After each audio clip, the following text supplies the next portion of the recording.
Hi there, hello and welcome to Ninson's Math Solutions. Today we're going to be looking at inverse functions. You know what it really means and how to work them out. Watch out for this video and I hope you get excited because I'm very excited about it. Thank you.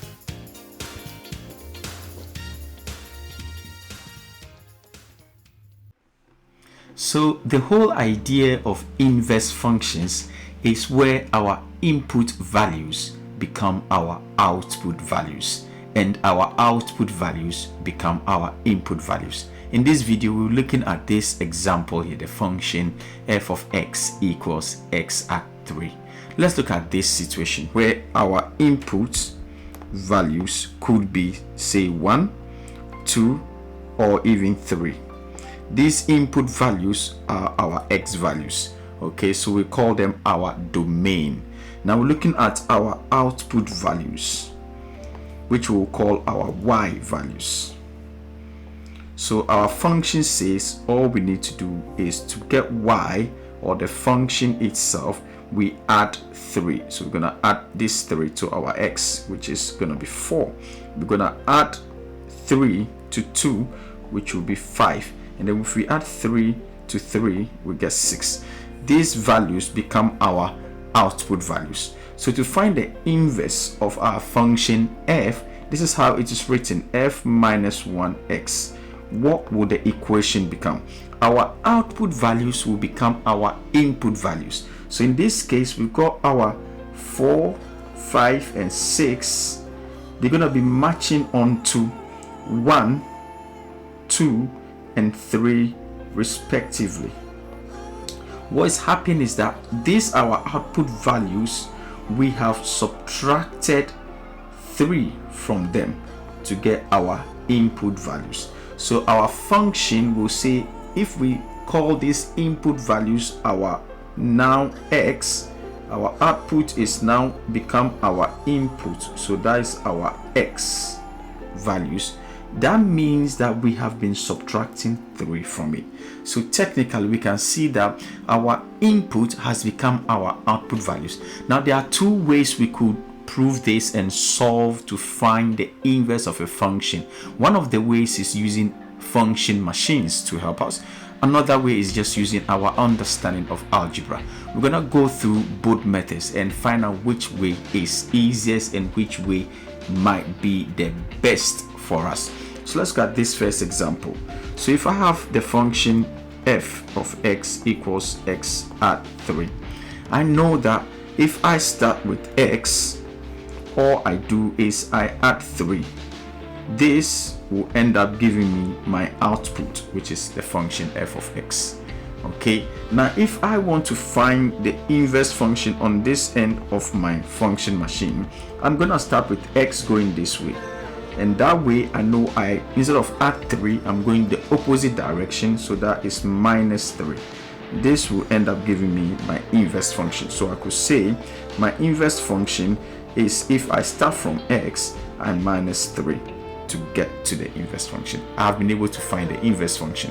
Let's go another situation where it might be a little bit tricky. How could we use this idea to help us? So another example is, say, f of x equals x squared at 3. Okay, so if we start with our x function, this is our f of x, so we want to start with our x function. What we do is we square it, and then we add 3 to it. This will give us our function f. Okay, if we want the inverse of this function, we're gonna start from x, and then here, instead of adding 3, we will minus 3. Once we minus 3, instead of square it, we will square root it. This would end up giving me my inverse. So what we are saying is, for the inverse function, we start from x, we minus 3 and we square root it. So our inverse function will be the square root of x minus 3. This is using function machines, but there are limitations to using the function machines this way, and so there is a shortcut or a short algebraic way of doing it. And this, I'm going to use the mnemonic LMSI to help me here. So we got our LMSI. L standing for let y be equal to the question. M stands for make my x the subject of the equation. S stands for swap your x and your y around. I instead of writing y equals, write f minus 1x equals, or if it is a function in terms of g minus 1 equals. So we're going to use this LMSI to help us here. Okay, so we look at the first example. We had x at 3. Okay, so we're going to use LMSI. So if I have the function f of x equals x at 3, let y, number 1, be equal to the function, so y equals x at 3.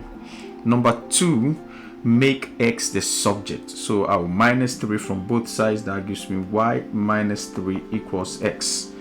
Number 3, swap x and y around. Instead of y minus 3, x minus 3 equals, instead of x, y.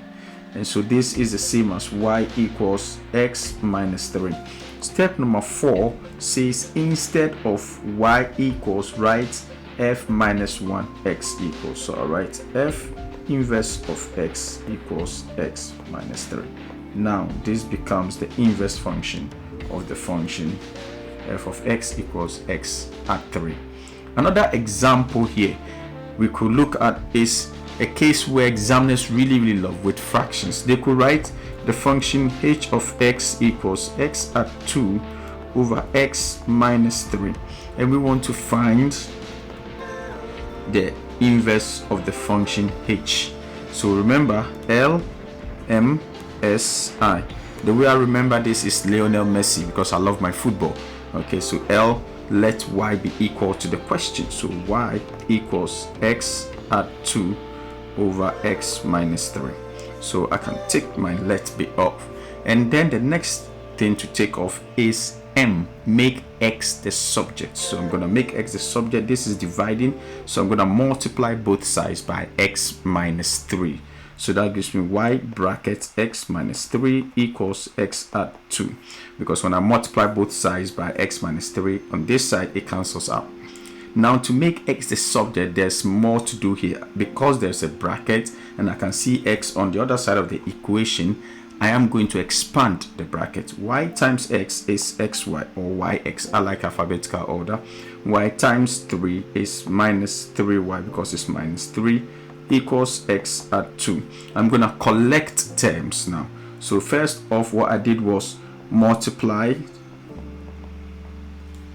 by x minus 3, and then the next thing here was I expanded the bracket. So expand bracket. Now what I'm gonna do is to collect terms, okay, like terms here. So I'll have to add 3y to both sides and minus x from both sides. What that gives me is xy minus x equals 3y at 2. So I've collected terms. Then the next thing I'll do here is to factorize my x, which I want to find. So factorize my x out, the x that I want to find. So factorize x out, I'll get x out, y minus 1 equals 3y at 2. I can check if that's true.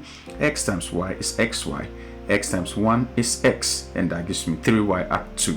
Now I want to find out what x is, so I'll divide by what is multiplying x. So I'm going to divide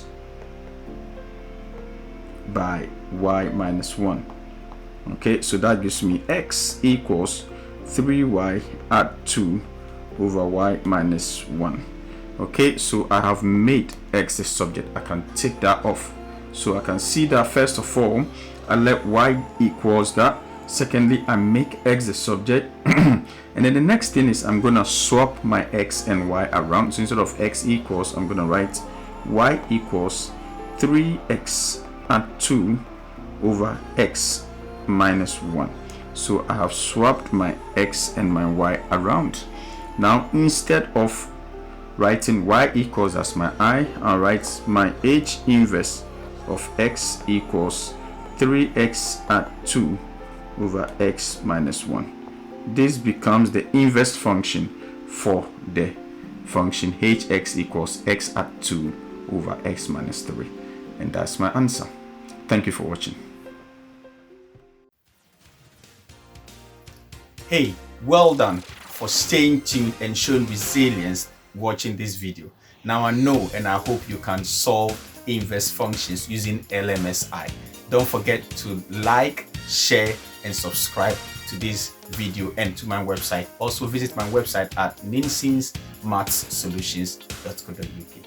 Thank you.